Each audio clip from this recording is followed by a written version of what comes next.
Thanks for being here this morning. It's encouraging to have people here. And if you're like me, just being here at 6:30 is sort of a stress-inducing thing. So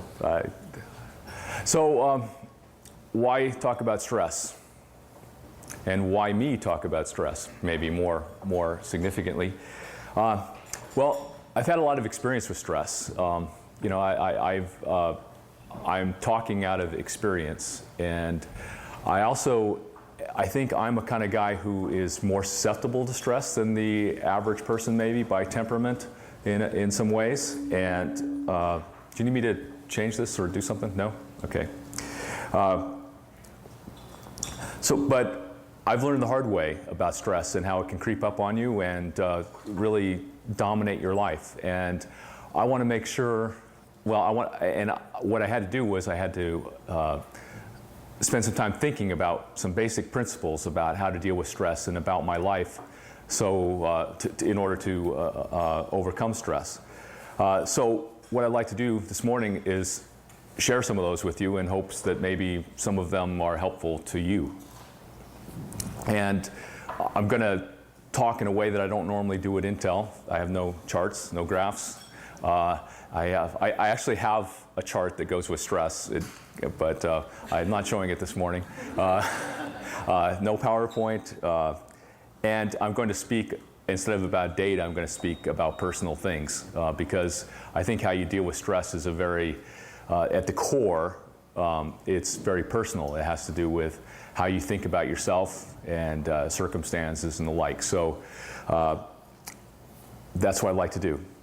And I'm thankful for this opportunity because it's a good refresher for me. Actually, the last 6 months have been pretty tough stress-wise in my life, and it's been a good refresher to sit down with my notes from a while back and remind myself of what I think. And I've given a talk like this before, but just because I gave the talk didn't mean I applied everything. So it's a good refresher for me. And if any of you were at the previous time I gave a talk, this is going to be some the same and some different.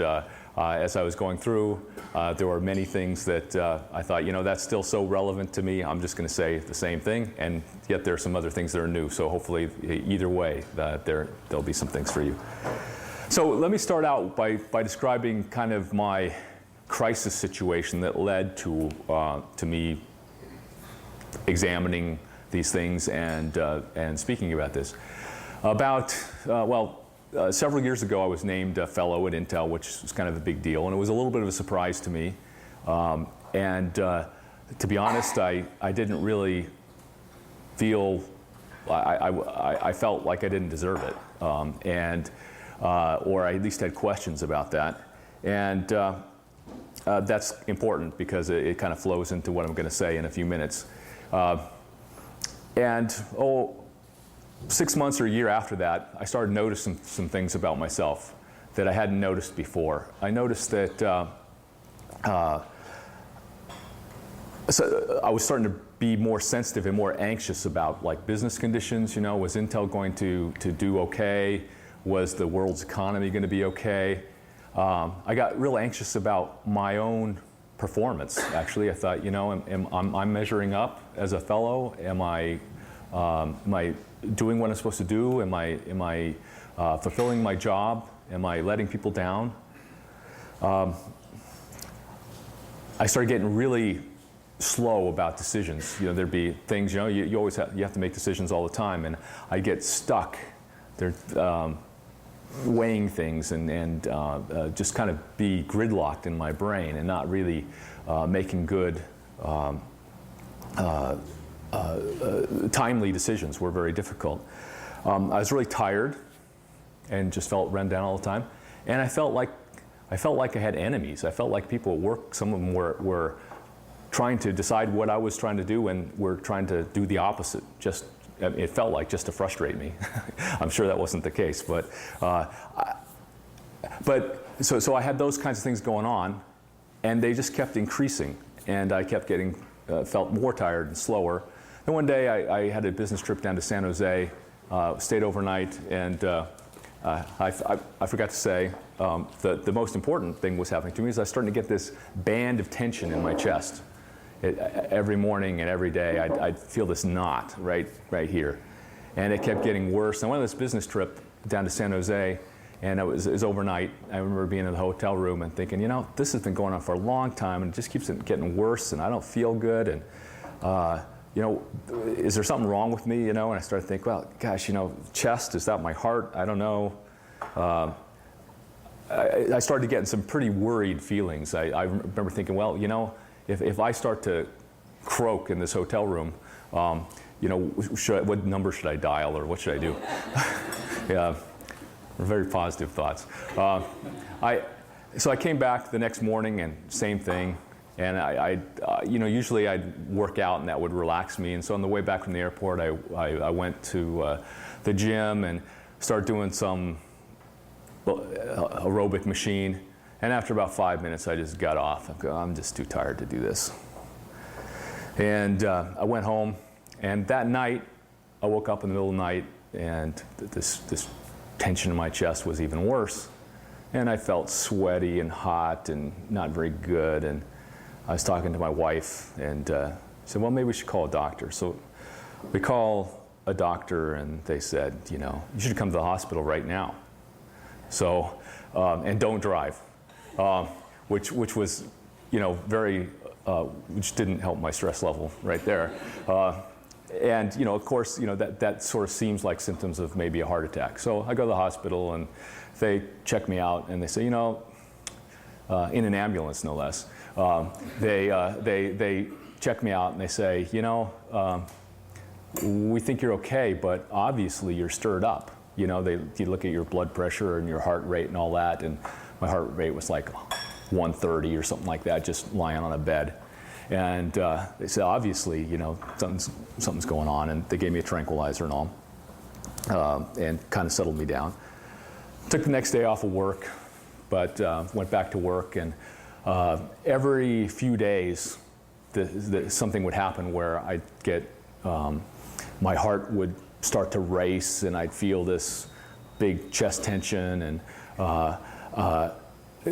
it was bad, and I'd be short of breath and all those kinds of things. I later found out that that's a panic attack. I didn't even know the word for it then, but it's basically called panic attack, and it's usually caused when your limbic system, which is kind of your autonomic part of your brain, thinks there's something really wrong, wants to pump adrenaline into your body, but your conscious doesn't really understand what the crisis is. And so you've got all this, your body's thinking you got a huge crisis, and your brain doesn't know what it is. And anyway, this kept happening to me, and eventually got so. In fact, one time I was listening to a meeting. Andy Grove, who used to be the CEO of Intel, was talking, and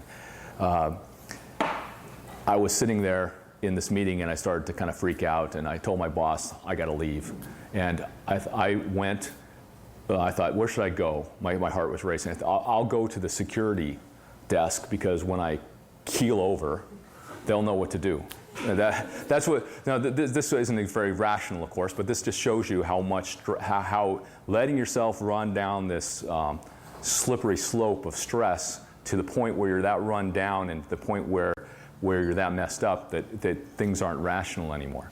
Well, anyway, I had to take a medical leave of absence from work, and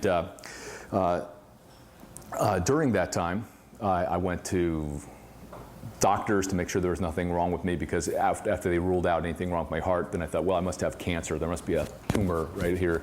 And then after they ruled that out, then I thought something else. I'd make up the disease of the day. And one day my face went numb totally. Anyway, it's very strange the way that works. But I went to doctors to rule out a bunch of stuff. I went to a nurse that ran this stress reduction clinic. I went to a counselor and a psychiatrist, all those things, because I was taking the shotgun approach. We'll see if any of these things can offer some help. And in their way, all of them did. But I think the most significant thing was the counselor, because this is a guy I knew, and he said, I think panic attacks probably are a counseling thing, not a medical thing. And so I spent some time with this guy, and he helped me to identify some things that were going on and work through some issues. So as I worked through all this, what was the conclusion, or what were the issues? There were some obvious things. I mean, having too much going on, too many meetings, too many emails, stuff like that. But really, at the heart of it were some deeper issues, like what gives me value, what's ultimately important, what gives me significance, and not knowing the answers, or at least having those scrambled up in my mind and not clear, were sort of a root cause of a lot of this. So I got to say a few things more about me before I finish and get into some specifics. Well, my outline, basically, now that I've told you what happened to me, I want to say what the principles were I learned, and then go through some specific things like how I deal with this now, how I deal with this other thing, and all. And then kind of end up with a Q&A kind of thing. So when I was in high school, I was the first guy in our high school to wear a calculator on my belt. And if I had a good camera angle, I would do this to represent that. Yeah, I was definitely a nerd, but I was a productive nerd, and a kind of an overachieving nerd, driven. And which is another important thing we'll get to in a second. I believed in God, but I didn't really know how that would have any impact on how I acted every day, or what God would want from me.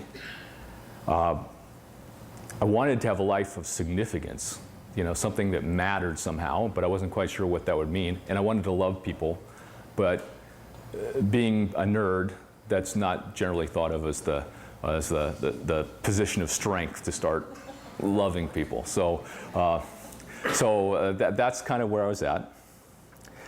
Now, why do I even bring that up? Because I think it has everything to do with how you manage stress and anxiety. What you think about yourself, what you think about what's significant in the world, what's the nature of the universe. Is there a God? What does God want from me? I think those are the foundational things for understanding how you relate to work and other things in life, and how you deal with stress, and how you behave, whether you're driven or whether to drive yourself crazy or what. And so that's why I bring that up.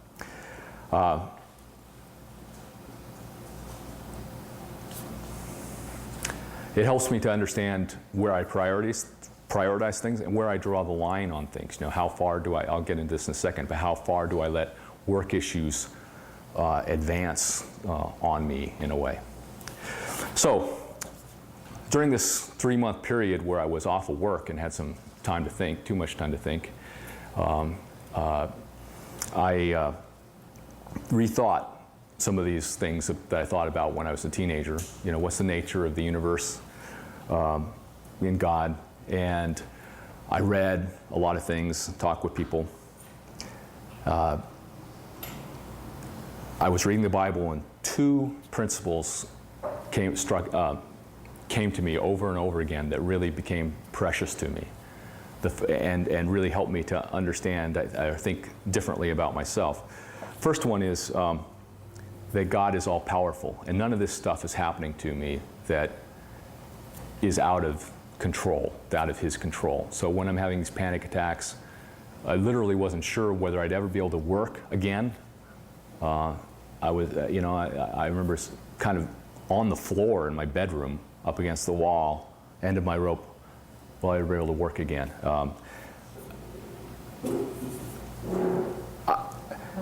The fact that God is all powerful and that particular situation wasn't happening to me out of God's control was very significant to me. The second thing was that God actually cares about me as an individual, not in some generic sense, but personally, me, Rick. And that's not contingent on my performance. Okay, that's a really important thing. So the two principles were, God is all powerful and he loves me and nothing happens to me that is outside of his control. To me, those were very foundational and tremendous peace in that. And one thing I'd like to encourage everybody is think about that yourself. Those foundational things. Search out what you think is sort of those foundational truths, and I think they're very helpful to managing stress. You can come out in front, Cathy, if you want.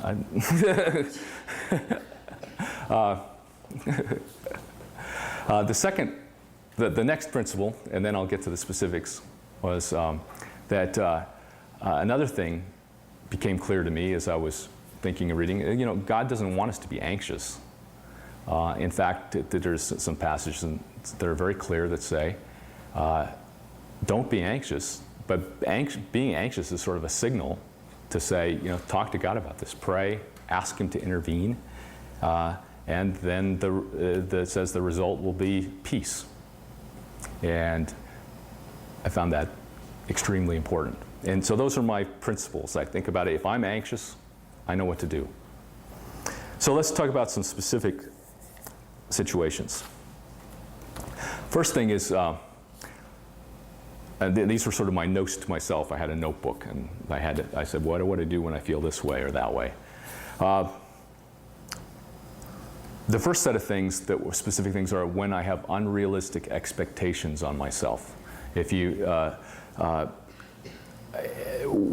was just talking about this with some people this week about some of the things that we we don't really believe them, but we act like we believe them, and they're sort of deceptive. But I'll mention a few of them that caused me great trouble. One is that my value as a person is what I can achieve and produce. So you think, here I am, a fellow at Intel, I'm supposed to achieve and produce a lot. If my value as a person is what I can achieve and produce, and I know that maybe something can happen to me where I can't achieve and produce, it's stressful.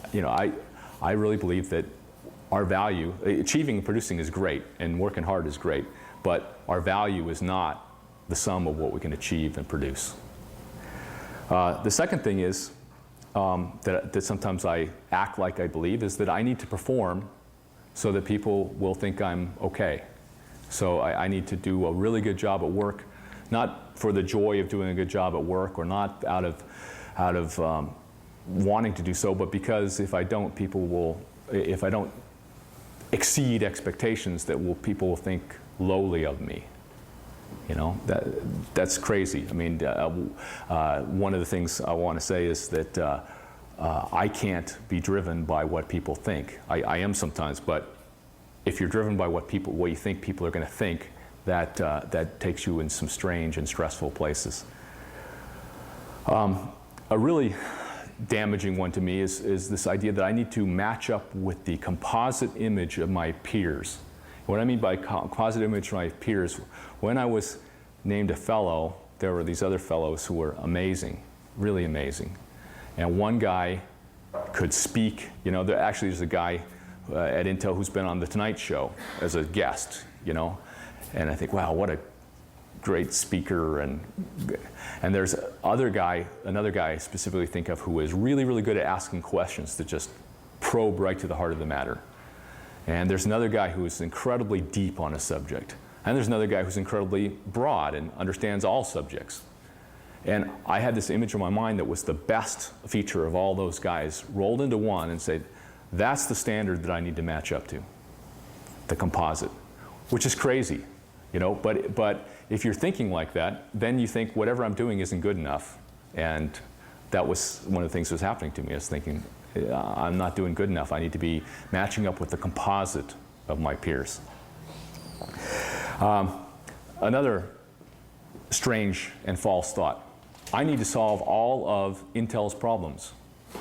Intel has this thing they call it the doctrine of implied responsibility, or they used to talk about that, where if they see something wrong, until you know somebody else is fixing it, it's your problem.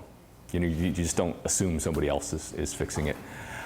Well, I understand the thought, and that's okay, but there are about 100,000 people at Intel, and so I should start out at thinking about I own about 1/100,000th of the problems that Intel has. Maybe a little bit more because I'm more senior, but not even close to all of the problems. Another false thought. If I'm doing a good job, people will like me and think I'm doing a good job. And that's not true. I mean, if you're doing a good job, sometimes you make decisions that that validate one direction and say the other direction I think is wrong. Well, there are people who are emotionally attached to the direction that you decide not to pursue, and they may take that very personally, and they may think I'm bad. That's just a consequence of leadership, and I need to be able to just deal with that and not be so concerned about what people think. And my current favorite, I should be able to control the reactions of other people, and even better, of other companies. At Intel, oftentimes we have initiatives or things that involve other companies in the industry. And you can understand the people part, but let me talk about, I have a deal where I have to interface with Microsoft, and they have one direction they want to go, and we have a slightly different direction. And my job is to get them to accept our direction, and that is my job. And I need to do that and do the best I can to articulate why that's a good direction and why Microsoft should agree to it. But the idea that I can control that, and that if they don't agree with what I'm saying, that there's something wrong with me, is crazy. I mean, because if I think about it logically, if I had that kind of control, I would be superhuman. So these things sound crazy. They sound crazy as I mention them. They sound crazy to me, but I act like that sometimes. And that list of false thoughts were probably the root of the bulk of the issues that were causing panic attacks. Okay, another issue that causes anxiety for me is looking at the business conditions, and will my company do well? Intel's been in the news lately. Last quarter wasn't very good. This quarter's not supposed to be very good. Restructuring, lots of, those of you who work at Intel know it's, lots of stressful, really, times in terms of the company. So sometimes I worry, what if the worst happens? What if this is just Intel circling, going down the drain, which I don't think is the case, but let's say it is. And I love Intel, and it's a great job. But you know what? If the worst happens, my life is not equal to my job. And my life is not my company. And Intel doesn't need to do well for me to be happy and for me to live the life that I think I should live. And I think, well, if Intel did well, I would make more money. This, stock options, stuff like that. This is true. But my life is not about money, right? I mean, money's important, but that's not what we're about. So it helps to put those things in perspective as you think about, what about Intel? What about my company? What about those sorts of things? And remember, I need to remember that nothing, those principles I talked about, nothing can happen to me that is not filtered through God's power and love. And so it's not like something out of control is happening. And don't get me wrong, I'm not saying that that's what's happening at Intel or anything like that. I'm just saying, what if it did? It wouldn't be the end of the world. Yeah, the world does not equal Intel or your company. Here's another one that it actually happened after the problem I had with panic attacks, but more recently.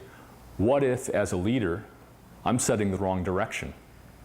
There have been several projects, and in fact, last time I spoke on this subject, I was in the middle of a project, and a few people here are from that project, where we were spending lots of money and lots of people on a direction that was very high risk and very high reward. It made sense as part of a portfolio for Intel, but we didn't know whether it was going to work or not, and it was a very difficult problem.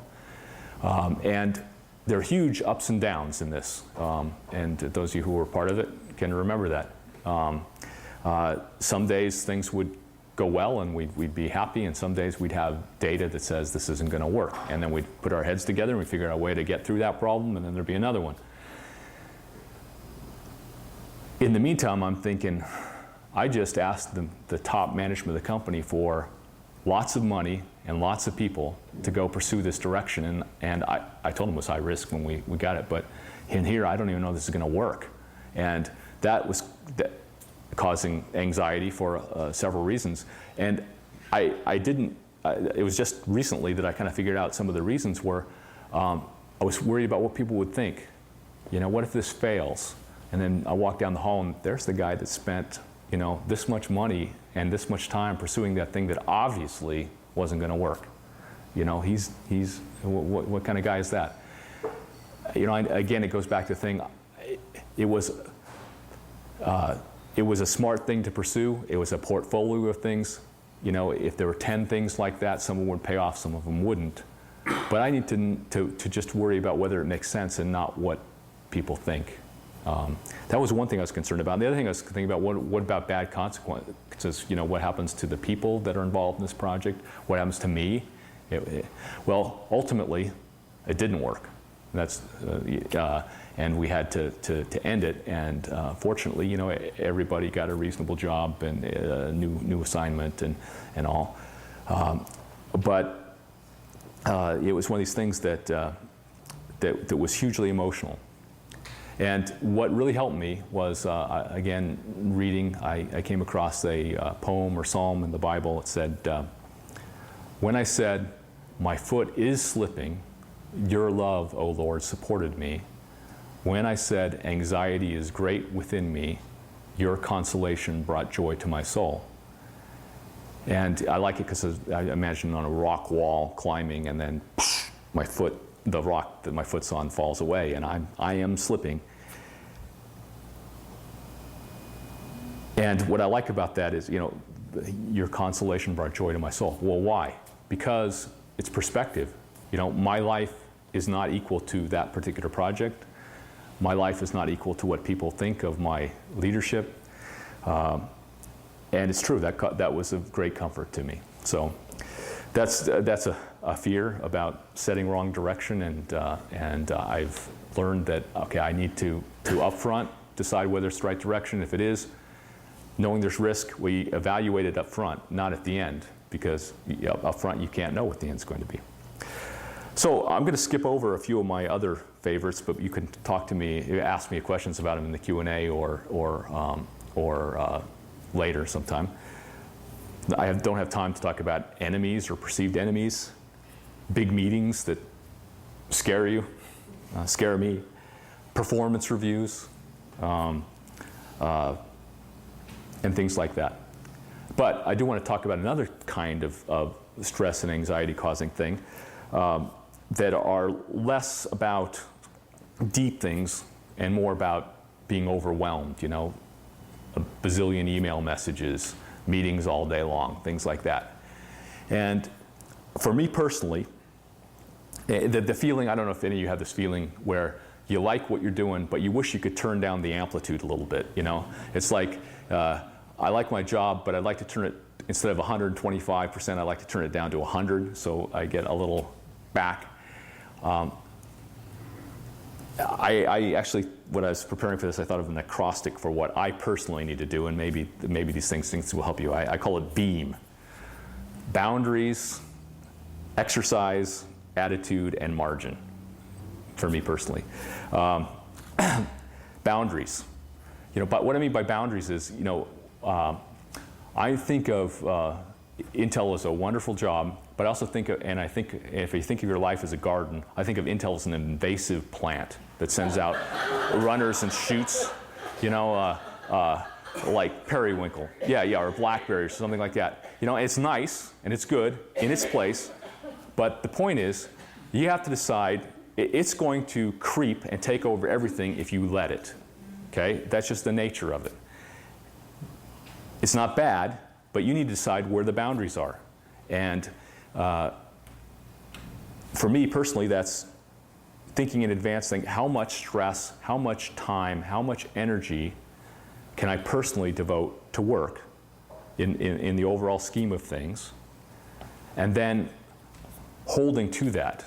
And it's going to be tested all the time because there are going to be these runners and shoots that come out. Like one of the things that I like to do is I like to exercise during the workday. And suddenly there are meetings that keep plopping on top of when I would exercise. And that takes out my exercise time. That's one of these runners. Now, you know, work, you have to be flexible. You know, there are times when something's happening, you have to work on the weekend on occasion, or you have to do something, you have to work during lunch. But if it's happening all the time, that's one of these runners that's coming over and invading other parts of your garden, and you have to chop it off, prune it, and or get out your Roundup, you know. And yeah, so I'm thinking right now, and in fact, that this exercise is a very current example for me. That's exactly what's been happening over the last few months, is that things just keep coming on my calendar that wipe out time to exercise. And the last few weeks in thinking about this talk have reminded me of some things, you know, and now I'm getting out some Roundup and I'm dealing with some things. And you have to, because if you don't, it's just exactly what happens with blackberries or periwinkle or any of those things. It just takes over. Okay, the second thing in the BiiN, so boundaries is the B. E is for exercise. I mentioned I like to exercise because I think exercise melts away stress. You know, you work out, you feel good, I have more energy. For me, that's a very important thing, but I don't need to talk about it too much. The A is attitude. And by attitude, I mean, there have been several times this spring where I've had some weeks that had a lot of things going on in them. Presentations and big public forums, presentations to the CEO of Intel, other things, same week that all the reviews are due and all that. And at the beginning of the week, I think, this is going to be a stressful week. This is going to be a drag. I can't wait until this week is done. You know, next Monday or next Friday, I'll feel great. But for now, this is just a drag. I need to just get through it. Well, it suddenly occurred to me that I could look at that week a different way. So I could say, you know, this is going to be an exciting week. There's a lot going on, but it'll be fun to do this talk, and it'll be fun to interact with the people at this forum, and it'll be interesting talking with the CEO and find out what he thinks of this idea, instead of stressful. So I've found over the last few months that I've been trying to practice this, that if I think a week's going to be stressful, it is. And if I think it's going to be exciting, it is. And so this week I had that choice, because this week, tomorrow, as soon as I'm done here, I got to go over to the airport and fly down to visit an important customer and try and we have a big meeting about this project that I've been devoting the last year and a half to. And it all, in some ways, depends upon the meeting tomorrow. At the beginning of the week, I thought this is going to be a tough, stressful week. And I thought, you know, this is going to be an exciting week, and I'm thankful for the opportunity to be here and speak, and tomorrow is going to be fun. It kind of sounds kind of hokey, but it actually sort of works. If you think it's going to be stressful, it is. And if you think it's going to be interesting and exciting, it tends to be that way. And the M is for margin in BiiN. I've learned I cannot function when I have meetings all day long. You know, things come up, you got to deal with things. I need margin to think, to deal with things, to address things. And so I need to, in my personal calendar, I need to make sure there are big blocks of time where I don't have meetings. And I work with, and this is one of the ways I have to get out the Roundup, because people are always trying to say, well, we just need you for this meeting. And I found I have to say no, and I have to tell my admin, no, I can't go to that, and have to preserve these times. I need to have margin, because you know, you go through the day, you go to a meeting, and guess what? Usually out of the meeting, if it's a meaningful meeting, there's work to do as a result of that meeting. And if you have the next meeting and the next meeting, and all you do is accumulate work to do and never get to do the work, that's stressful, and that hurts me a lot. And so as hard as it is to say no, I've got to. Another example of margin, I think, is over-optimization. I'm an engineer, so I like to figure out the optimal way to do things. So usually, or it's a temptation for me, when I'm planning a day, to plan it optimally. The example I use sometimes is just traveling from here to there. If I need to be at work in 15 minutes, and if all the lights are green between now and then, and there's no accident, and everything's just lines up perfect, I'll make it exactly on time. That's optimization. That's crazy, right? No margin. The lights aren't all going to be green, and it causes stress. And sometimes I think if I get to a meeting 2 minutes early, I've wasted 2 minutes.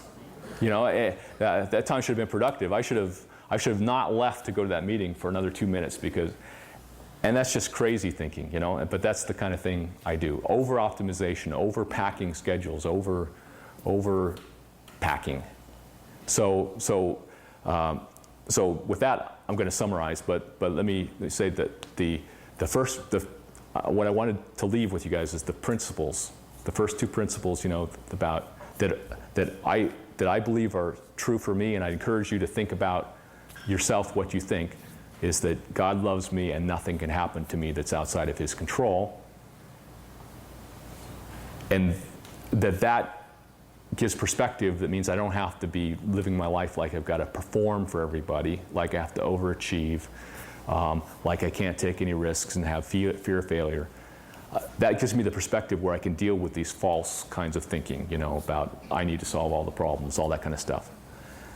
And then there's the second kind of thing, which is just the overwhelmed kind of thing. And for me personally, this acrostic of BiiN works pretty well. Setting boundaries. Don't let the things in your life that are like blackberries take over. Have Roundup in your hand and deal with things. Exercise. Think about things, you know, attitude-wise. For me, thinking this is going to be exciting, not stressful, makes a big deal of difference. And then finally, margin. Don't over-optimize. Okay, thank you. I hope that, you know, I shared some things, and I hope that it's helpful to you. And if you have any questions, you know, feel free to find me and ask. Yes, sir? Yeah, I have one question. It's senior partner in law firms, so it's a lot easier for me to set boundaries. As a fellow at Intel, it may be easier for you to set boundaries. A lot of people that are just starting in their careers or early in their careers, Yeah. How do you advise them to set boundaries and deal with issues when they got the pressure? Yeah, that's a really good question. I've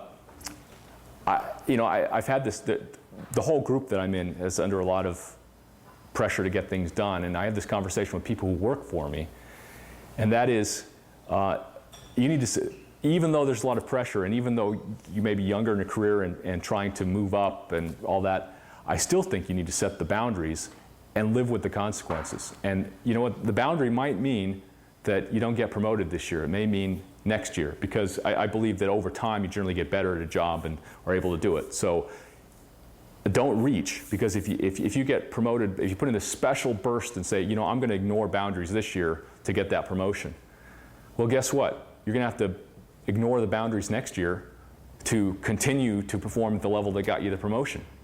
And so I think it's much better if you set the boundaries, live with the consequences, which may mean you don't advance quite as fast, but I think that's better, personally. Another question? Do you have one more question? Okay. Well, yeah, I used up all my question time, but anybody else? Well, you know, those of you who know me, feel free to come up and ask me questions or send me email, and anybody else, feel free. Thank you very much. I appreciate your coming here and listening.